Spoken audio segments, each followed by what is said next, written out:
Donc, troisième et dernière partie. Donc, je vous explique ce qu'il veut dire ici dans cette strophe. En fait, il imagine que Mariette vient lui demander pourquoi il a oublié et qu'elle lui fait des reproches.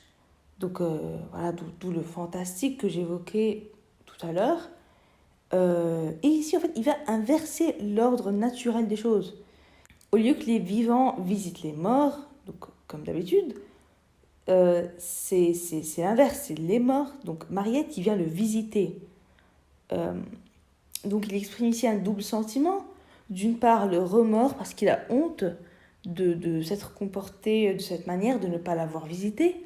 Et d'autre part, le regret. Donc d'abord, le remords. Il y a ici l'intensification du registre fantastique qui installe le renversement de l'ordre des choses. Donc c'est les morts qui sont obligés de rendre visite aux vivants.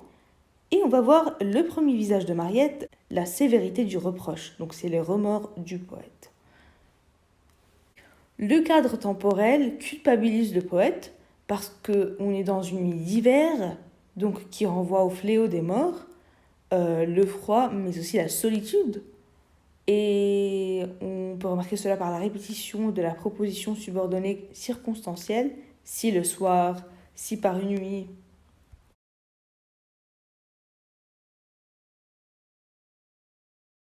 Et donc c'est tout ce cadre spatio-temporel qui est inquiétant. C'est le soir, c'est sa chambre, c'est en hiver, le narrateur est seul. Mais aussi il y a un hypalage, parce que la nuit est bleue et froide, et ça fait référence au cadavre. C'est normalement le cadavre qui est bleu et froid. Il y a une insistance aussi sur les remords du poète par l'anacolute, le déplacement des adjectifs apposés au début du vers 16 et 19, calme et grave.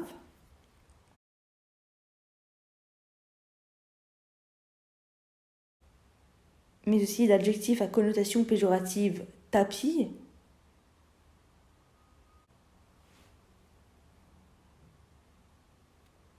qui signifie caché dans de mauvaises intentions.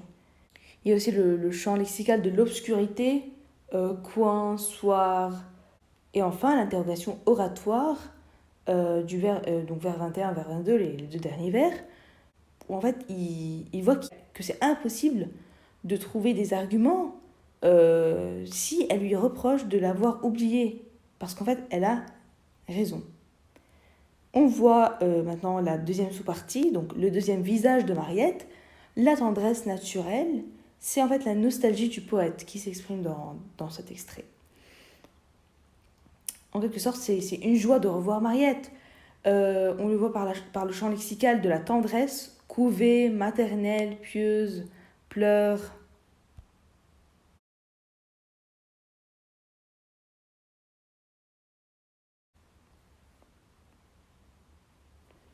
Donc voilà, c'est le champ lexical de l'affection, mais aussi la périphrase explicite par laquelle le poète se désigne par l'enfant grandi.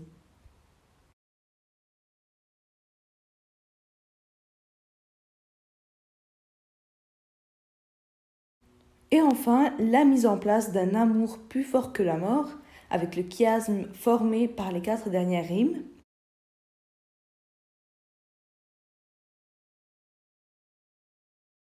Donc voilà, cela émerge l'idée que malgré la mort, l'amour de Mariette est éternel. Ce sont d'ailleurs des rimes riches qui associent l'amour à la mort. Donc voilà, éternelle et creuse qui sont associées à la mort et maternelle et pieuse à l'amour. Donc ce chiasme connecte ces deux idées de l'amour qui est plus fort que la mort. Et enfin, il y a la périphrase dictée par l'affection du poète, cette âme pieuse qui est renforcée par le démonstratif 7. Donc, en conclusion, ce poète est émouvant, puisqu'il évoque la mort de manière pudique et violente en même temps. Baudelaire parle de ses traumatismes d'enfance tout en étant discret. C'est le seul poème d'ailleurs où il va parler de Mariette. On distingue la différence esthétique entre la vision de Victor Hugo et de Baudelaire, puisque on a vu précédemment que Victor Hugo s'attend à la fin à revoir sa fille, alors qu'ici c'est vraiment une vision très sombre de la mort. Ce poème évoque la tristesse d'un deuil personnel pour l'élever à une réflexion profonde sur la mort en général.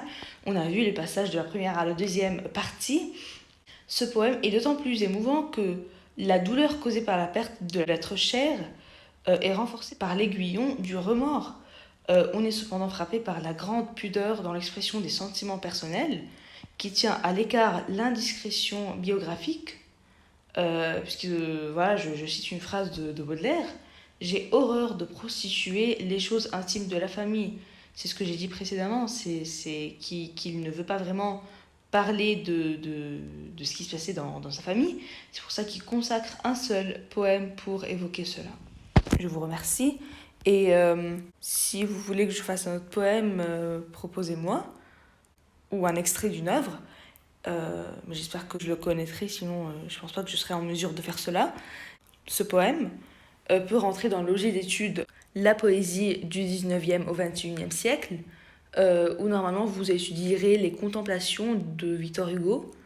Donc c'est soit ça, soit Baudelaire, en fait, les fleurs du mal, soit Alcool d'Apollinaire.